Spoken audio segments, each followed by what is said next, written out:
정말 단단하게 말해주게 됩니다. 그러나 나중에 중요한 법에서 해당되는 것이고 다른 양들에게로 간다에 가능한 여자가 무리합니다. 나의 형제자매여, 그러므로 여러분도 그리스도의 능력으로 말미암아 율법의 계시는 죽음을 믿습니다.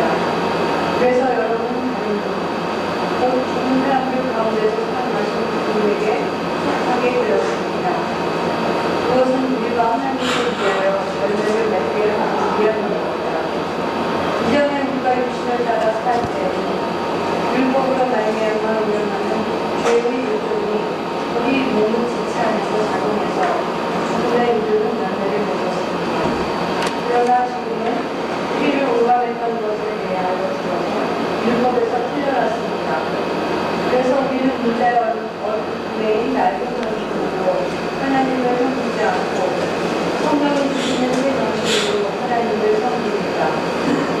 네, 1장, 2장, 3장에서 할례나 이런 것들이 잘못되었다. 또 그것을 신봉하려는 태도가 그리스도의 그 큰 희생을 아주 약화시킨다, 이렇게 공격을 하고, 이제 7장에 오게 되면 노골적으로 우리를 올가매었다 이렇게 얘기합니다. 뭐가? 율법이. 유대인들은 목숨 걸고 지키는 그 율법이 우리를 올가맨 거고, 이제 우리는 율법에서 오히려 풀려났다. 누구 때문에? 예수님 때문에. 어떻게? 그리스도와 더불어 죽음으로써 거기에 대해서 죽었다는 거예요. 그런데 율법으로부터는 벗어났는데 율법이 하는 기능이 뭐냐 했을 때, 율법은 죄가 뭔지를 알게 해주고 죄가 죄로 드러나게 하는 제한적인 기능이 있다는 거예요. 그러니까 율법이라는 것, 법이라는 것은 그 법을 통해서 내가 마치 안경을 끼듯이 내 속에 그런 더러운 마음이 있구나 하는 것을 보여주는 것뿐이지, 율법 자체가 그것을 극복할 수 있는 힘을 주는 건 아니다 하는 게 이제 바울의 진단입니다. 왜냐하면 다른 쪽에 가면 더 보완하는데, 그걸 지키는 자기 심장 안에 뭐가 있냐면, 남에게 잘 보이고 싶은, 남들에게 인정받고 싶은, 그것을 통해서 뭔가를 성취하고 싶은 자기 욕망이 있는 거지, 새 정신, 그리스도가 친히 내 안에서 하게 하시는 그런 마음은 없었다는 거예요. 그래서 이제 그 전제를 깔고 나서 가는데, 지금 제일 난해한 대목이 이 로마서 7장에서는 이 죄라는 것에 대한 얘기를 합니다. 죄가 뭐냐? 우리 들어가기 전에 여러분들이 생각하는 죄가 뭔지 한번 얘기해 보실래요? 나는 죄를 이렇게 생각한다. 뭐가 죄다?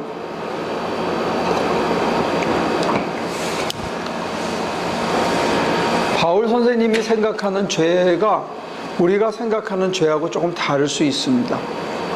그래서 우리는 저 사람 죄인이다, 나쁜 놈이다, 안 됐다, 못 됐다 이렇게 판정하는데, 하나님의 잣대로 보면 그 자가 만약에 틀렸다면 우리가 하는 판정 자체도 잘못될 수 있다는 거예요. 저 나쁜 놈, 우리 애가 왜 이렇게 자꾸 마음이 나쁜 짓을 할까 이렇게 하는데, 하나님 보실 때는 뭐 그렇게 나쁜 거 아니고 자라는 과정 속에서 거쳐야 되는 하나의 과정이다, 이러면 이제 얘기가 달라지는 거죠. 자, 어떻게 생각합니까? 여러분들은?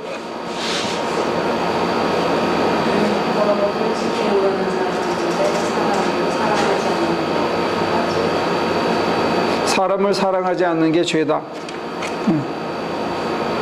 다른 분들은 어떻게 생각합니까?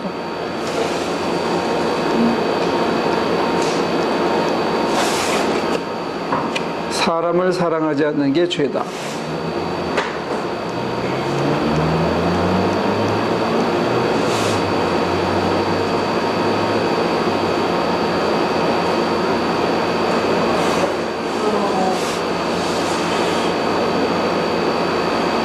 오늘 아침에 제가 여자들의 세대에 대해서 다큐멘터리를 봤잖아요. 네. 자기의 당위성을 위해서 상대의 인권을 무시하는 거. 자기의 당위를 위해서 상대의 인권을 무시하는 거, 이게 죄다. 그런 문제를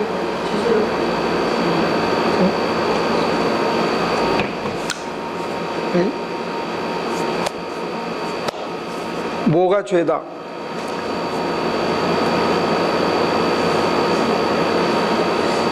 죄에 대한 규명이 우리 믿는 자들 사이에서도 언클리어해요. 분명하지가 않고 다 죄인이다 그러고 또 누가 죄인이다 그러면 기분 나쁘고 죄의 문제가 해결돼야 돼서 의롭다고 인정받아야 되고 그래서 구원받아야 되고 죄의 결과가 사망이다 하는 거는 아는데 그럼 도대체 죄가 뭐냐에 대해서는 언클리어하다 얘기예요.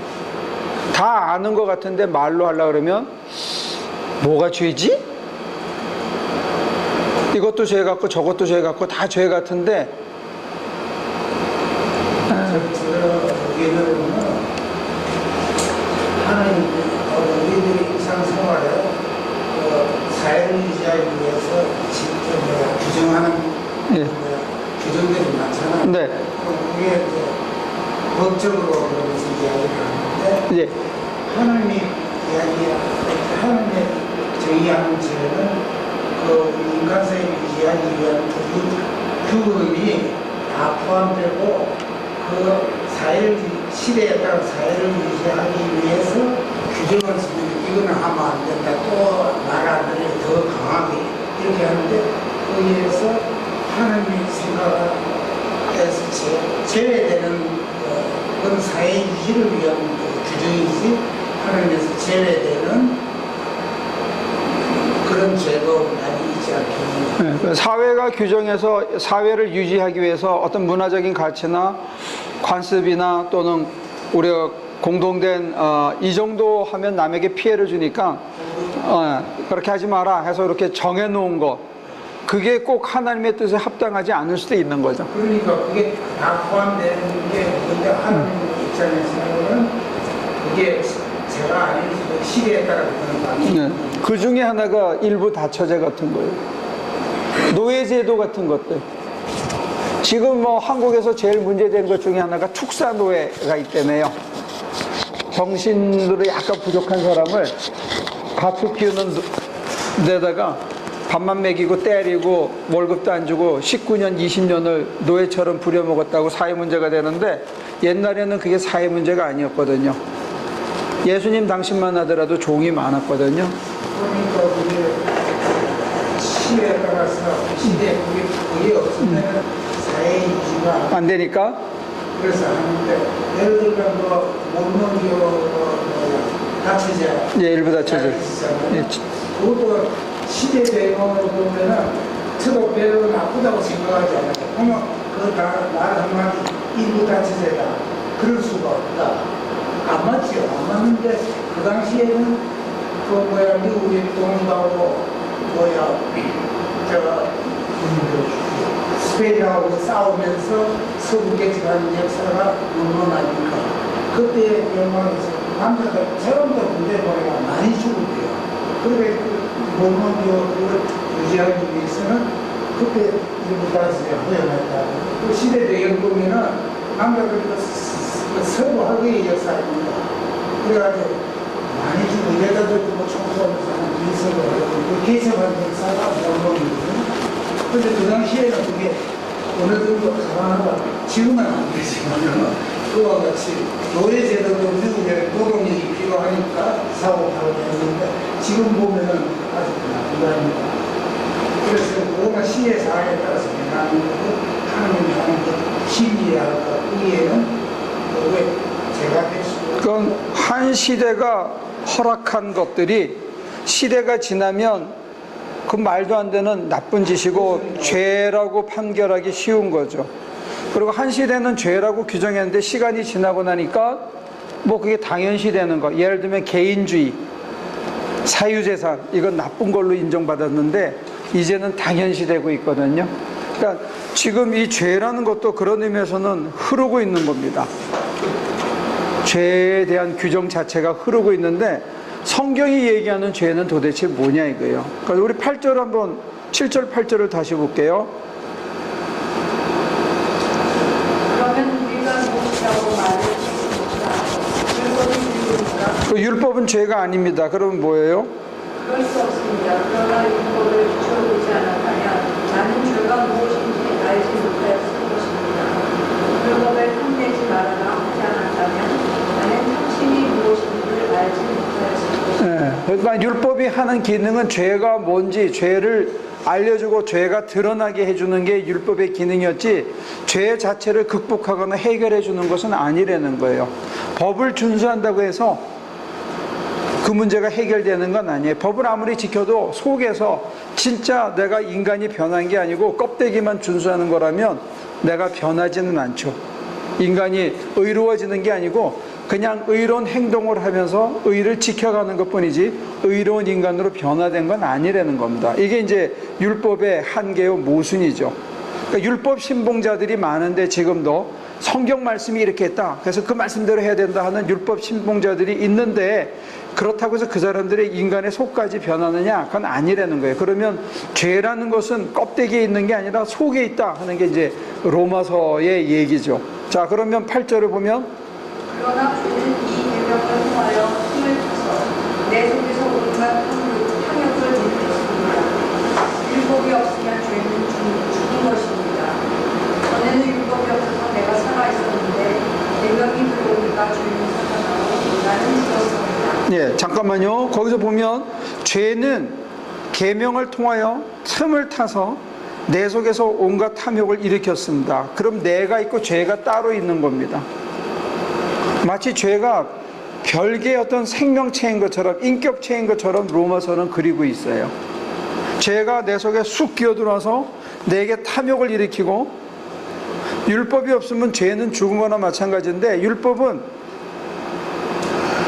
계명이 들어와 가지고 죄가 살아났다는 거예요. 탐심이 뭔지를 가르쳐 줌으로써 탐심이 내 속에 쑥 들어와서 나를 탐욕의 인간으로 만들었다는 거예요. 이 약간 우리가 얼핏 보기에는 논리적으로 굉장히 점프가 있는 그런 부분이에요. 근데 바울이 왜 이런 논리 구조를 택했는지 우리가 조금 찾아봐야 됩니다.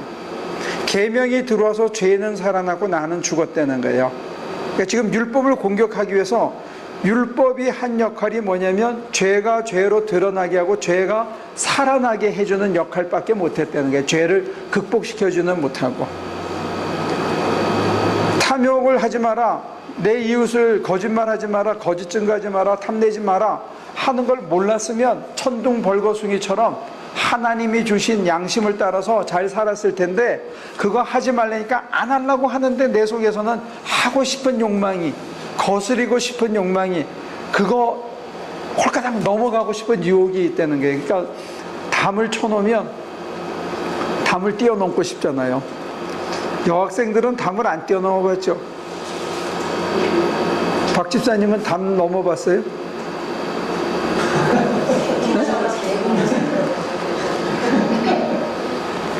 누가 뒤에서 엉덩이 밀어줘서 이렇게 담치기 안 해봤어요? 남학생들은 거의 담치기 해보지 않았어요? 미스터리 해봤어? 태호는? 담이 없는 데서 학교에 담이 없었어? 아니 아니야. 경찰 시험을 보러 갔거든요.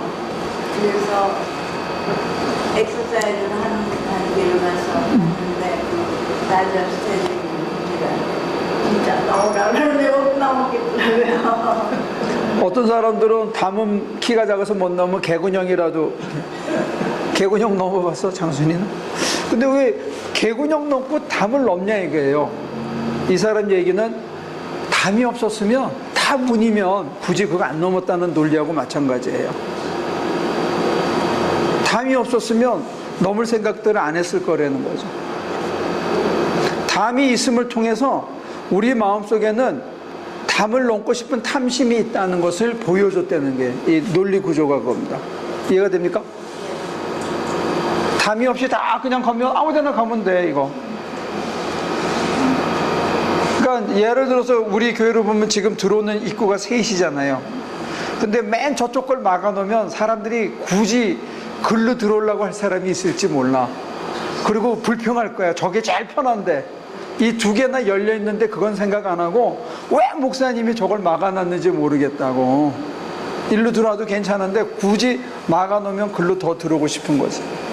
이게 이제 그 역할이, 율법이 했던 역할, 담을 해놨던 역할은 뭐냐면 사람을 안전하게 보호하고 또 동물로부터 보호하고 이런 거였는데 오히려 그 담을 넘고 싶은 욕망이 우리 속에 있다는 것을 보여주는 구실한 게 담이었다는 거예요. 담이 없었으면 우리가 그런 인간인지 몰랐다는 거죠. 다 우리 전태호 집사처럼 착하고 대문을 향해서만 가고 이럴 줄 알았는데 담을 딱 해놓으니까 굳이 선생님의 눈을 피해서 개구녕으로 나가서 지금 생각하면 그거 뭘 그렇게 라면 땅 여러분들 먹어봤어요? 우리는 학교가 이 산 언덕에 있었거든. 들어오는 입구가 하나밖에 없어요. 나머지는 전부 축대를 쌓아가지고 아실아실하게 돼 있는데 둘째 시간쯤 되면 전부 10원씩 걷어가지고 어떤 녀석이 담을 넘어가지고 저 밑에 가게 가가지고 라면 땅을 그 한 봉지씩 사서 애들 나눠주고 그걸로 먹었어요. 근데 지금 생각하면 그걸 줘도 안 먹을 것 같아. 그거 먹으려고 담 넘어서 내려간 놈이나 그걸 또 오기를 기다리는 놈이나 다 속에는 뭐가 있어요? 뭐가 있지?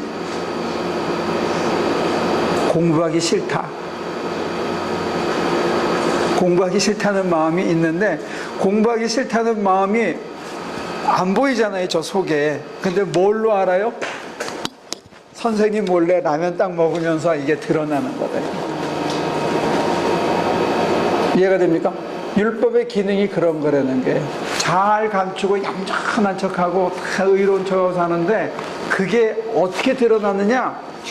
이거 하지 마, 이거 하지 마 하면 거기서 딱딱 걸리면서 우리 속에 그거 있다는 거예요. 남의 거 훔치고 싶은 마음. 남의 거 훔치는 게 아니라 더 가지고 싶은 마음이 우리 속에 있다는 거예요. 그 훔치지 말라. 그러니까 남의 거도 내 걸로 하고 싶은 마음이 있는 거에 훔치다가 드러난다는 거죠.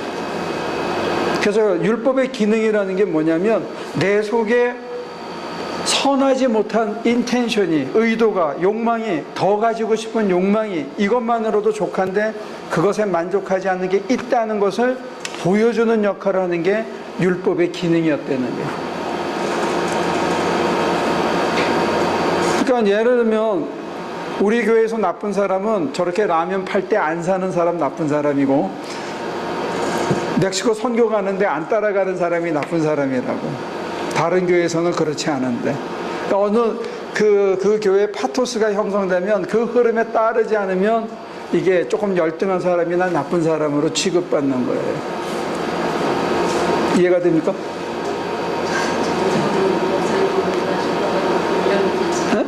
벌써 올려놓고 있잖아요. 태울 거야 그거?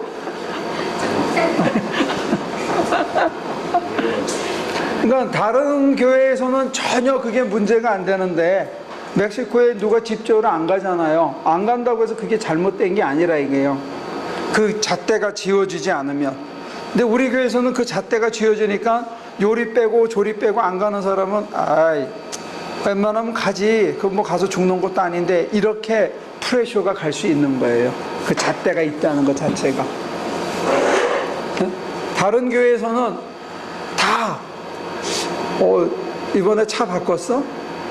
뭘로 바꿨어?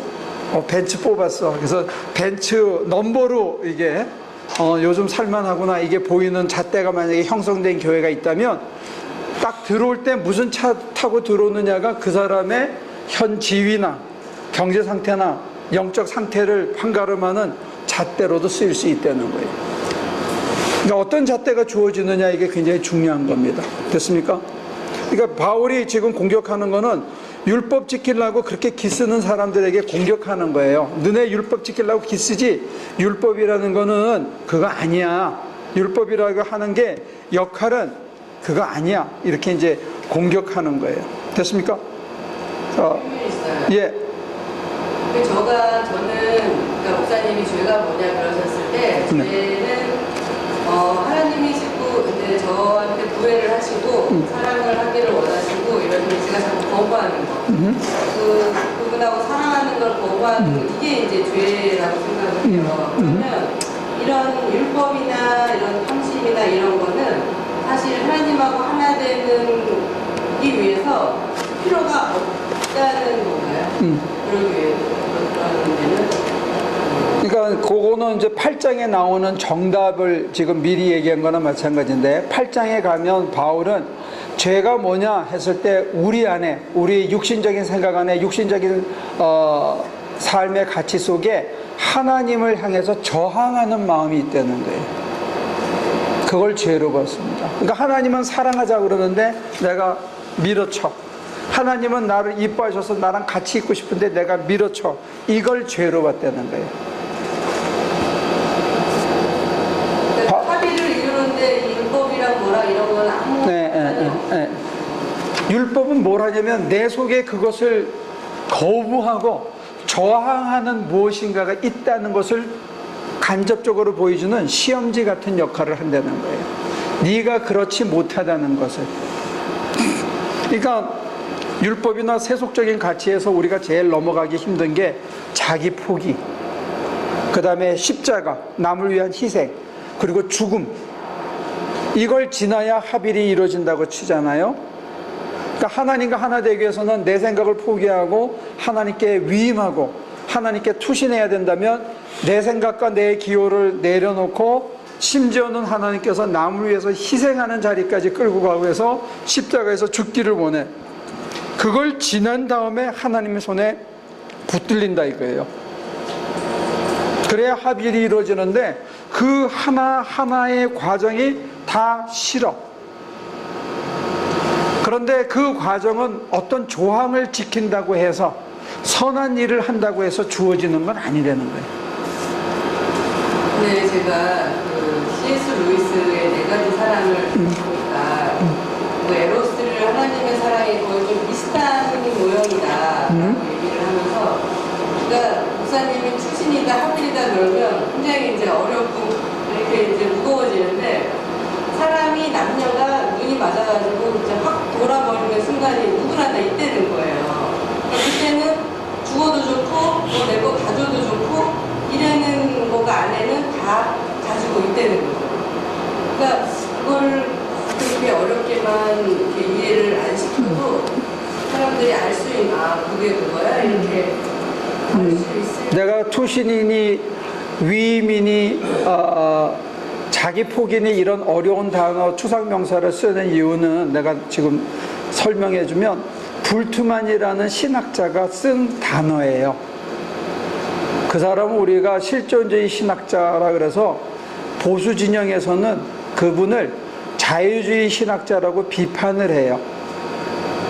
자유주의 신학이라는 것은 인본주의, 이성주의, 합리주의라고 공격을 해요. 인간의 중심이 돼서 자기 힘으로 뭔가를 쟁취하려고 하는 사람들을 자유주의라고 싸잡아서 욕을 해요. 그런데 불투만은 자유주의 신학자였던 자기 선생님들을 뛰어넘어서 뭐라고 얘기하냐면 세상에 마치 아무것도 안 가진 것처럼 살아가는 삶, 자기를 포기한 삶, 이게 성경의 캐리그마, 복음이라는 거예요. 그러니까 완전히 불투만이라는 사람을 오해하고 소위 말하는 신정통주의에 속한, 오늘의 대부분의 교회들은 신정통주의에 속했는데 개혁주의에 속한 보수적인 사람들이 그 사람들을 자유주의라고 싸잡아서 욕한다는 거예요. 그래서 제가 그 단어를 일부러 여러분들에게 소개하는 거예요. 자기 포기라는 단어를. 마치 아무것도 가지지 않은 것처럼 살아가는 거, 이게 이 세상을 살아가는 믿는 자의 가장 기본적인 태도고, 아무것도 가지고 살아가지 않은 것처럼 사는 삶은 모든 걸 하나님께 다 맡기는 거예요. 이걸 위임이라고 그래요. 근데 그렇게 살아가기를 권면하고, 하이데거라는 실존주의 철학자는 예수만 그렇게 했다는 거예요. 사람은 할 수가 없어. 그래서 절망하고 불안할 수밖에 없다는데, 같은 학교에 종교학부 교수였던 신약 성서학자였던 불투만은 뭐라 그러냐면, 우리는 못하지만 예수 그리스도의 은혜로 말미암아 우리도 할 수 있다. 이게 실존주의 신학하고 실존주의 철학이 달라지는 경계예요. 그런데 우리가 잘못 배웠어. 그리고 하도 욕하는데 민감하게 반응하느라고 우리는 그런 단어들을 일부러 꺼려 하는 거예요. 자기 포기라는 단어가 실존주의 신학자들이 쓴 단어인데 우리는 불교의 용어라고 생각해서 안 쓴다 이거예요. 투신한다는 단어를 해방신학자들이 쓰는 단어라고 해서 안 쓴다 이거예요. 단어 자체를. 신천지라는 단어는 이단이 쓰는 단어라서 이 좋은 새하늘과 새 땅이라는 단어조차도 안 쓴다 이게. 그러니까 우리는 우리 자신의 정체성을 얘기 못하고 남들이 공격하는 게 무서워서 우리를 규명하는 단어들을 못 쓰는 거예요. 지금 장순희 집사가 C.S. 루이스를 얘기해서 이렇게 아까 확 돈다 이거는 이제 순희 씨의 단어겠지. 근데 목사가 그런 단어를 남겨서 유튜브에 남기잖아. 그러면 그것만 따와가지고 또 욕해. 하나님과 인간의 그 뜨거운 사랑을 어떻게 남녀간의 사랑으로 끌어내리냐, 인본주의다 이렇게 욕하는 거야 또. 그러니까 우리는 우리를 표현할 수 있을 때 그 컨텍스트 안에서는 그 말이 충분히 유효한데 그게 바깥으로 퍼져나갔을 때는 그게 유효하지 않을 수도 있는 거예요. 그러니까 하나님과 우리 사이의 사랑은, 에로스는 정말 획돌아서 모든 걸 포기하는 것 같은데 제정신이 들면 내 거 챙기고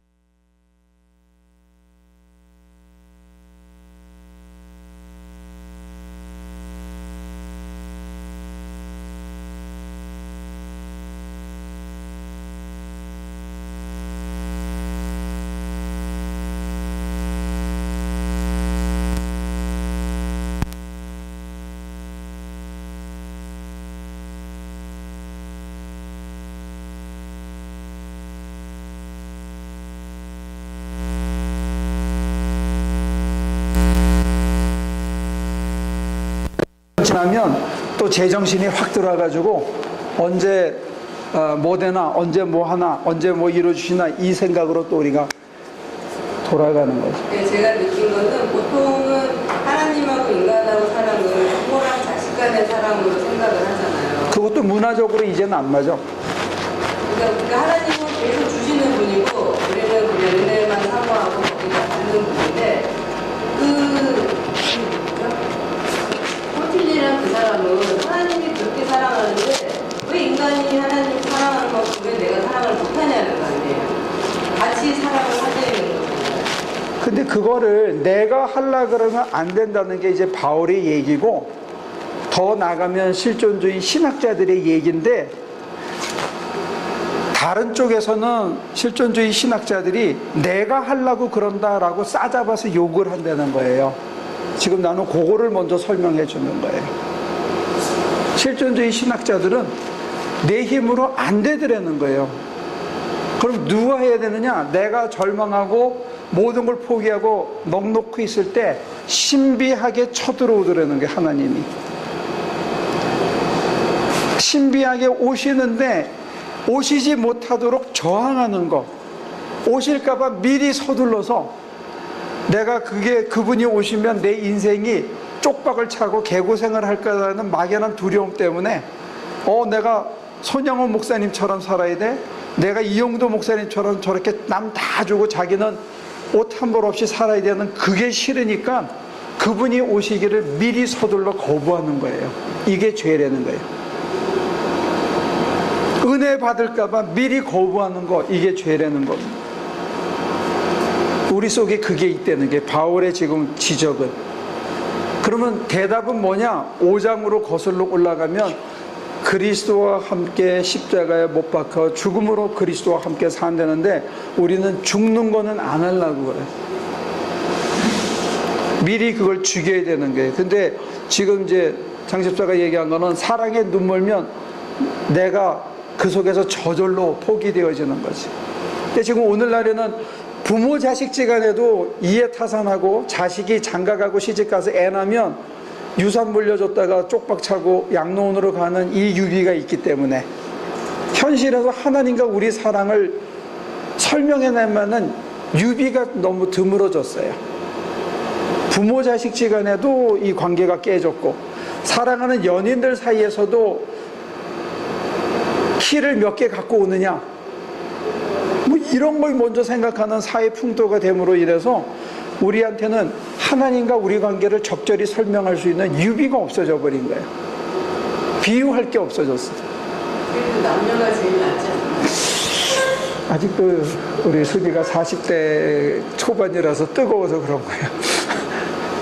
30대와 40대를 지내는 뜨거운 피가 있어서 그런 거고. 20대 이런 젊은 애들한테 하나님의 사랑을 표현할 때는 그런 거가 제일 이해하기가 유기적으로.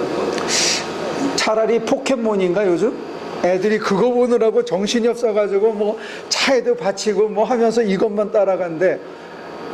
하나님이 우리를 향한 사랑이 그런 건지 몰라.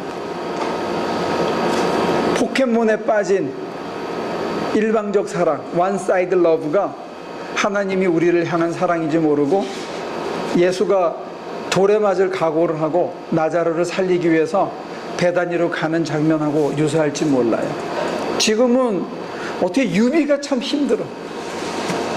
하나님이 우리를 얼마나 사랑하는지를 옛날 부모들의, 옛날 어머니들의 희생을 얘기하면 뭔가 이렇게 연결고리가 돼서 글로 올라갈 수가 있었는데 오늘날은 그런 사랑을 찾기가 너무 힘들다는 거예요. 자기를 다 내어주는 사랑.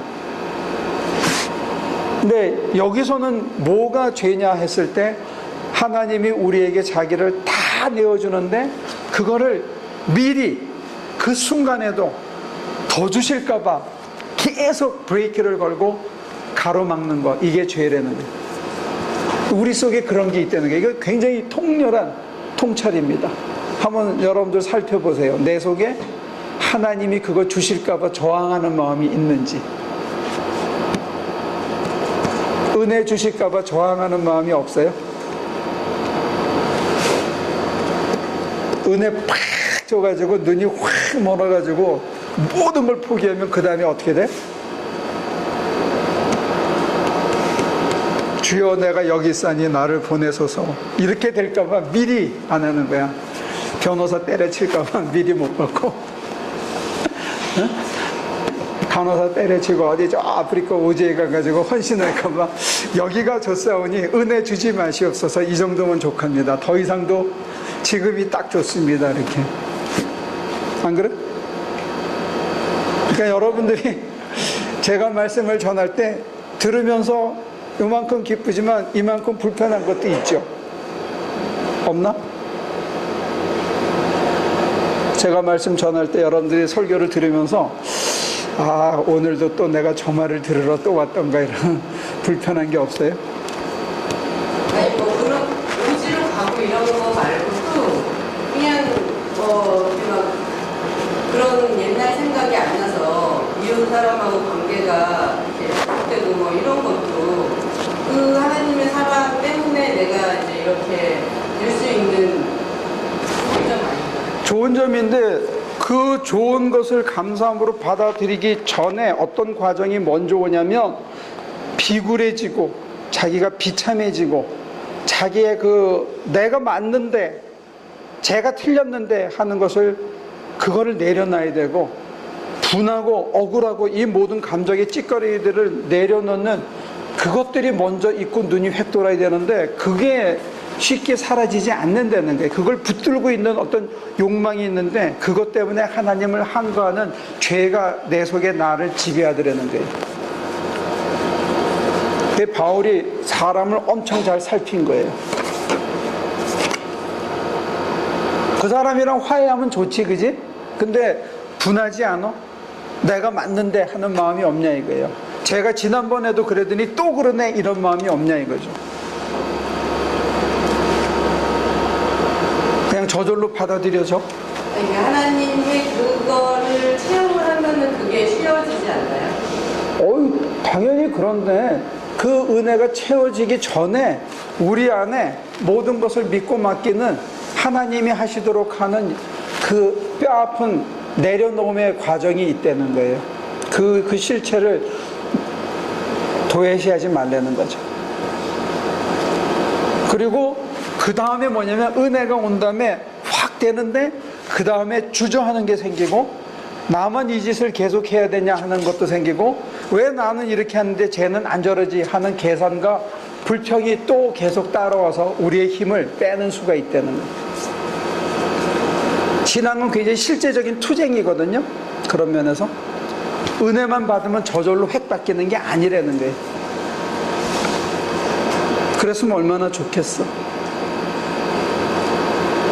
은혜 받아서 전부 천사로 해서 다음 주 설교 착 들어보면 여러분들이 해가지고 싹 변해가지고 전부 이렇게 날개가 요만큼씩 나서 공중에 삭삭삭 뛰어다니고 다 섬기고 다 좋고 굶어도 좋고 반찬이 한 가지라도 좋고 걸어가도 타이어 빵꾸 나서 걸어가도 아무 불평이 없고 에어컨이 안 나와도 아이고 뜨끈뜨끈한 게 좋네. 그렇게 하면 얼마나 좋아. 근데 사람이 그렇게 안 된다 이게.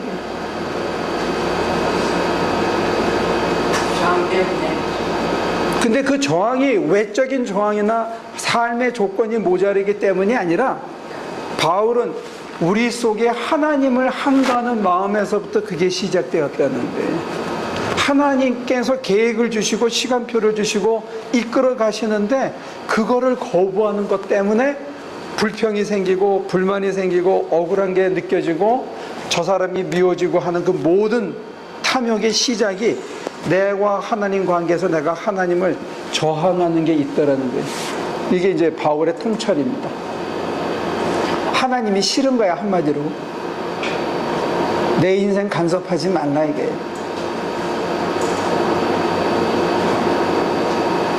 옳은 것도 좋고 선한 것도 좋고 천사 되는 것도 좋은데 하나님 솔직히 날 좀 그냥 내버려 두세요. 내 맘대로 내 승대대로 한번 살아보고 망가지면 그때 좀 도와주시든지 지금은 괜찮습니다. 이 얘기예요.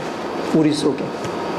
근데 폴트리는 그게 살짝 거죽이고 그 안에는 진짜는 하나님을 너무 사랑하고 싶은 마음이 있다는 거 아닌가요? 그거는 낙관적인 태도인데 우리 안에 그게 있겠냐 이거지. 없어요? 바울은 인간에 대해서 훨씬 더 패시미스틱합니다. 비관적입니다. 우리 저기 뒤에 나오면 뭐라고 되어 있냐면 오라 나는 공고한 자라 이 얘기가 그 다음에 이어서 나오는 거예요. 내가 원하는 선은 행치 않고 내가 원치 않은 악을 행하니 누가 나를 여기서 건져줄까? 이게 이제 바울의 고백이에요. 여러분들한테 그렇게 선한 게 조금 남아있으면 좋겠고 나는 한 요만큼은 남아있을지 모르겠죠. 근데 개혁주의 신학자들은 뭐라 그러냐면 인간은 전적으로 무능하고 전적으로 타락했다 그러죠. 선한 게 하나도 안 남아있다는 게 우리 속에. 태어날 때부터요? 그 사람들은 만세 전부터 그렇게 됐다고 얘기하고 나는 그거는 잘 안 믿고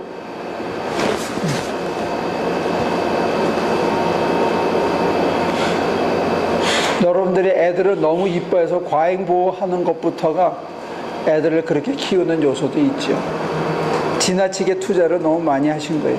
자식들한테. 좀 결여를 가르치셨어야 되는데 너무 다 해주면서 그게 당연시 된 거예요. 세상 사람들이 다 자기 엄마 아버지처럼 자기한테 해주기를 바라니까 불평과 불만이 생기고 그게 안 될 때는 경쟁에서 낙오되는 거죠. 넘어갈까요? 조금 더 본 다음에 봅시다. 저는 율법이 없어서 내가 살아 있었는데 계명이 들어오니까 지금 살아나고 나는 죽었습니다. 그래서 나를 생명으로 인도해야 하시는 계명이 우리가 나를 죽음으로 인도한다는 것을 기억났습니다. 제가 그 계명을 통하여 풀을 타서 나를 죽이고 또 그 계명으로 나를 죽였습니다. 그 정도 율법도 거룩하며 계명도 거룩하고 의롭고 선한 것입니다. 이게 반전에 반전을 이렇게 꽈배기처럼 꼬우는데 율법은 거룩하고 계명도 거룩하고 의롭고 선한 것인데 그 계명을 통해서 죄가 나를 속이게 했기 때문에 그 계명은 무력화되는 거예요. 효과가 없다는 거예요. 그걸로 내 죄가 극복되어지는 건 아니라는 겁니다. 그 자체 선하고 하나님의 뜻을 담지하고 다 좋은데 그 역할 자체가 약화되는 거예요. 그러면 계명 대신에 이 사람은 지금 뭘 얘기할 것 같아요? 성령을 얘기합니다. 성령. 살아있는 영이 생명을 준다 이게. 지금 이제 의문의 죽은 낡은 법, 문자로 쓰여진 종이의 돌판에 쓰여진 것, 그걸로는 안 된다는 거예요. 그러면 우리 심장에 쓰여진 새로운 법, 성령의 법, 그 법은 뭐냐면 예수 그리스도의 십자가 속에 드러난 법인데 그걸로 우리를 살린다 하는 얘기이기 때문에 자 13절부터 볼까요? 그러니 그 선한 것이 나에게 죽음을 안겨주었다는 말입니까? 그럴 수 없습니다. 그러나 죄는 죄로 드러나게 하려고 죄가 그 선한 것을 방편으로 하여 나에게 죽음을 일으켰습니다. 그것은 계명을 방편으로 하여 죄를 죽도록 죄답게 대대하는 것이었습니다. 아주 간명하게 앞에서 12절까지 한 거를 줄여놨는데 기가 막힌 논증입니다. 그 선한 것이 율법이 계명이 나에게 죽음을 안겨 주었다는 말입니까? 절망과 죽음과 어떻게 할 수 없는 무력을 맛보게 한 거죠. 그러나 죄가 죄로 드러나게 하려고 죄를 죄로 드러나게 하려고 죄가 그 선한 것을 방편으로 하여 나에게 죽음을 일으켰습니다. 사는 게 지옥 같다는 거예요. 근데 그 이유는 뭐냐면 계명을 통해서 죄가 드러난 거예요. 그것은 계명을 방편으로 해서 죄를 극도로 죄답게 되게 하려는 것이었습니다. 이거는 말장난 같기도 하고 엄청난 변증이기도 하고 깊은 통찰력인데, 그래서 우리는 율법이 신령한 것인 줄 압니다. 그러나 나는 육정의 메인 몸으로서 죄 아래 팔린 몸이다. 나는 내가 하는 일을 도무지 알 수가 없습니다. 내가 해야 하겠다고 생각하는 일은 하지 않고 도리어 해서는 안 되겠다고 생각하는 일을 하고 있으니 말입니다. 이거는 칸트의 얘기하고는 정반대입니다. 내가 해야 하겠다고 생각하는 일은 안 해. 해서는 안 되겠다는 일을 해. 여기에 여러분들이 공감이 되면 바울의 논리를 체험적으로 경험적으로 받아들이는 거죠. 그렇다면 그와 같은 일을 하는 것은 내가 아니라 내 속에 자리 잡고 있는 죄입니다. 내 탓이 아니라 누구 탓이다? 여러분들은 다 용서가 되는 거예요. 왜? 여러분 탓이 아니기 때문에. 여러분들이 잘못하는 건 누구 탓이라고요?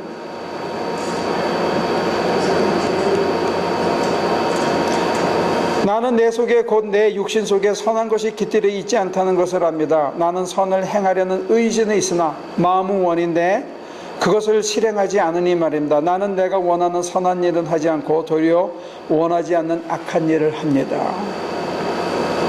그런 의미에서 악한 일을 하는 자체가 죄는 아닙니다. 이게 참 기독교 신학이 갖고 있는 독특한 면입니다. 우리는 악한 일을 하고 악한 열매를 맺는 것을 죄로 하고 그걸 정죄하고 심판하는데, 바울이 여기서 얘기하는 거는 내가 원하는 선한 일을 하지 않고 도리어 원하지 않는 악한 일을 하게 되는 뿌리와 배경에는 뭐가 있다? 네? 우리 전태호 집사가 강 목사한테 아주 부드럽게 이렇게 대하고 싶은데 원치 않게 틱틱거린다. 이건 전태호 집사가 아니다 이거예요. 누가 하는 거다? 죄가 하는 거예요. 죄를 갖고 있는 나는 뭐예요? 죄를 품고 있는 거지. 가능성으로는 그리스도와 함께 죽었으니까 영생을 누릴 수 있는 가능성을 갖고 있는데, 그 가능성이 현실화되려면 내가 아까 장 집사가 얘기한 대로 눈이 획 돌아서 예수만 바라봐야 되는데 딴 것도 바라보니까 획 돌지 못하는 거지. 그래서 하나님의 계획과 하나님의 사랑을 거부하고 저항하고 딴 것을 선택하게 된다. 그래서 틱하고 튀어나오는 거예요, 행동이. 죄를 내가 쫓아낼 수는 없는 거예요. 바울의 입장으로서는 못해요. 그래서 20절에 내가 해서는 안 되는 것을 하면 그것을 하는 것은 내가 아니라 내 속에 자리 잡고 있는 죄입니다. 내 속에 자리 잡고 있는 죄가 하는 거라는 거예요. 그래서 하나님은 여러분들을 정죄하지 않습니다. 다 용서하시는 거예요. 왜? 여러분이 아니라 누가 했다? 죄가 했다는 거예요. 아주 독특한 논리입니다.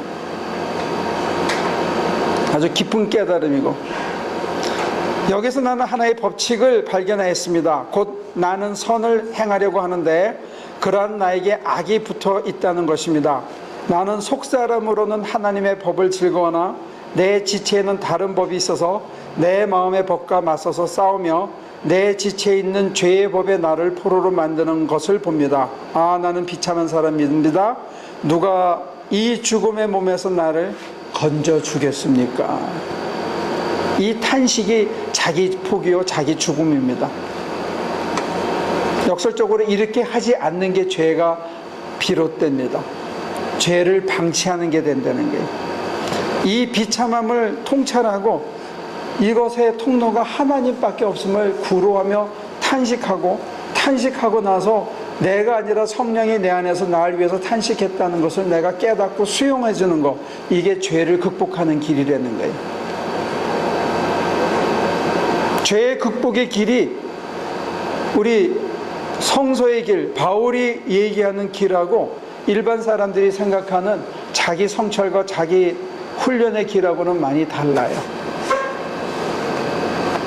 죄를 극복하기 위해서는 뭘 해야 되냐? 아, 나는 비참한 사람입니다. 내 힘으로 안 되네요. 하나님 도와주세요. 이게 해결의 길이라는 거예요. 그러면 그 기도까지 안 하고 그냥 몰라, 나는 이런 인간이니까 이렇게 살다 죽을래, 이것도 내가 아니잖아요.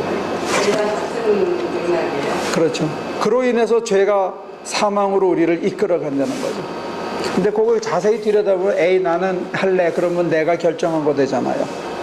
자기 결정을 포기해야 되는데 자기가 결정해버리는 거야. 에이, 난 안 되네.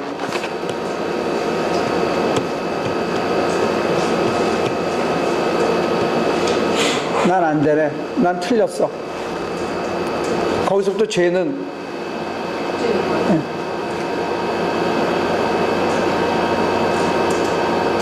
그러니까 이 논리 자체가 세상을 움직이는 방식하고 너무 다르기 때문에 사실 우리 기독교에서는 이걸 설명을 잘 안 했고 이걸 실천하기가 참 어렵고 이 실천이 수도원에서만 이루어진 거예요.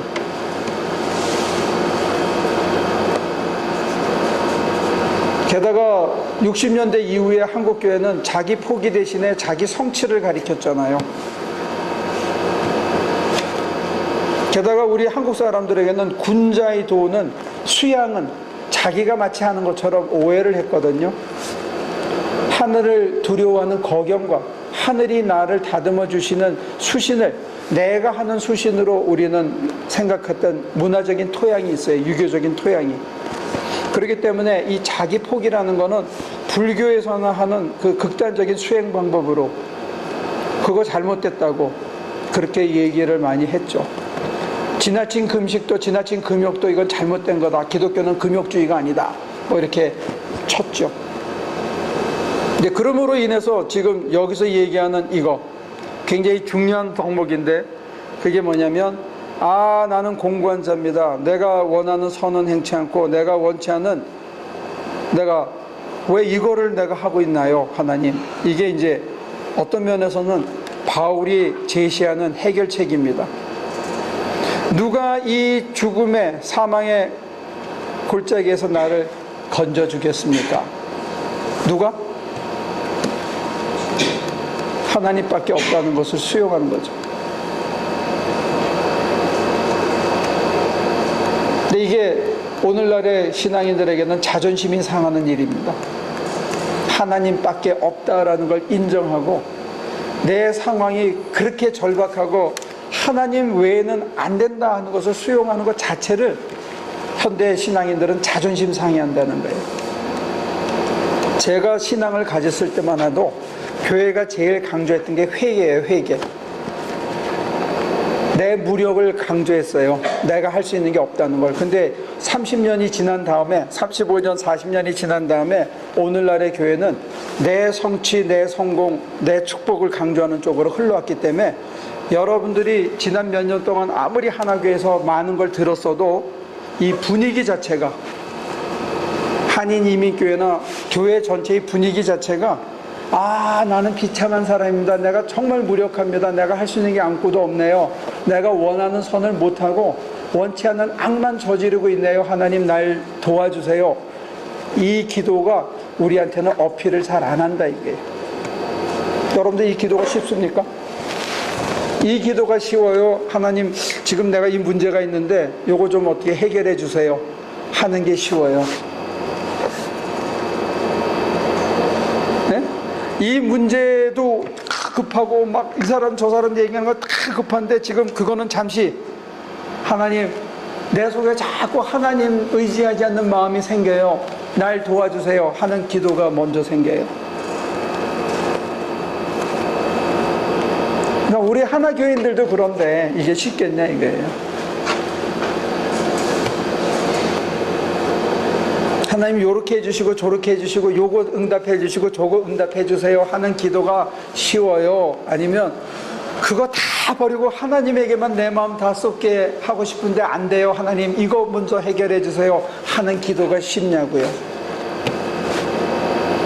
바울은 지금 그걸 얘기하는 거예요. 그렇게 하지 않는 게 죄라는 거예요. 내 눈앞에 게 먼저 보이는 게 죄예요. 되게 못 느껴서 그럴 수도 있잖아요. 영적인 그런, 그러니까 목사님은 영적 불감증보다 자존심 상하는 게 더 우선이라고 말씀하셨어요. 그러니까 영적 불감증이 되도록 교육을 했고 그 결과 불감증에 걸렸고 그걸 치유하는 게 그 무엇보다도 급한데 그게 늘 뒷전이 되는 게 죄의 뿌리라는 거예요.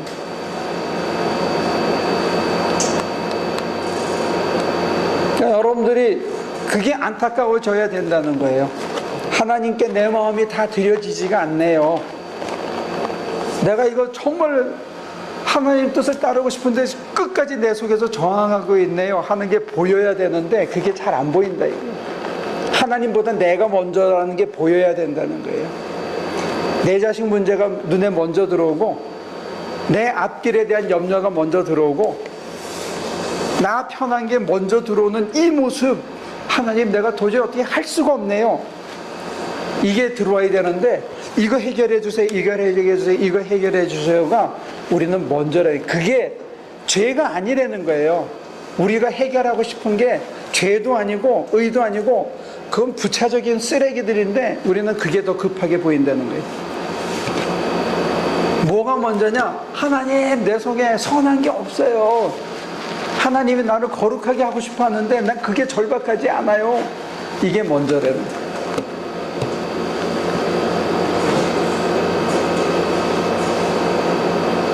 내 기독교가 얼마나 변질됐는지를 보셔야 됩니다.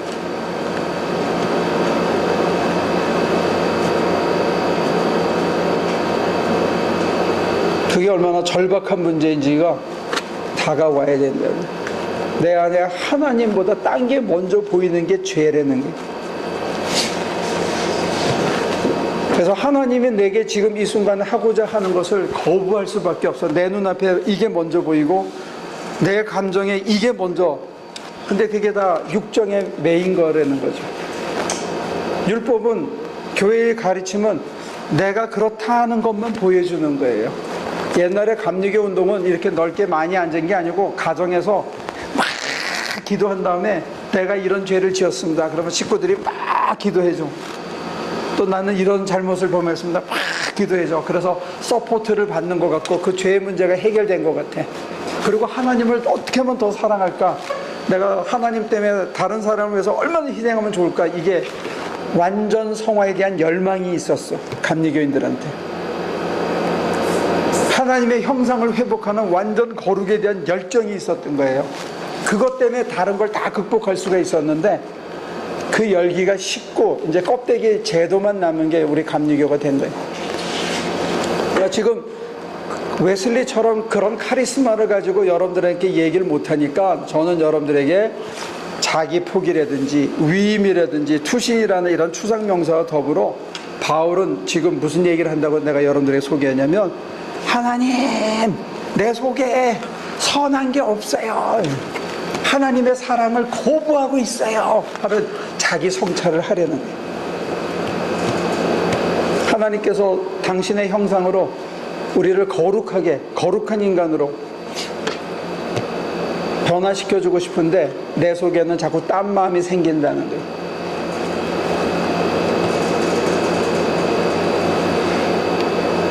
덥죠? 더운 게 먼저라는 거야. 졸립죠? 이 졸리고 더운 게 먼저라는 거예요. 그리고 그게 나라는 것을 솔직하게 고백하려는 거예요. 그걸 인정하려는 거예요. 내 속이 그렇다는 걸 인정하는 거, 이게 죄의 극복이고 자기 포기고 자기 죽음이에요. 근데 우리는 그걸 인정하지 않으려고 그러는 거야. 내가 여전히 괜찮은 인간인 것처럼.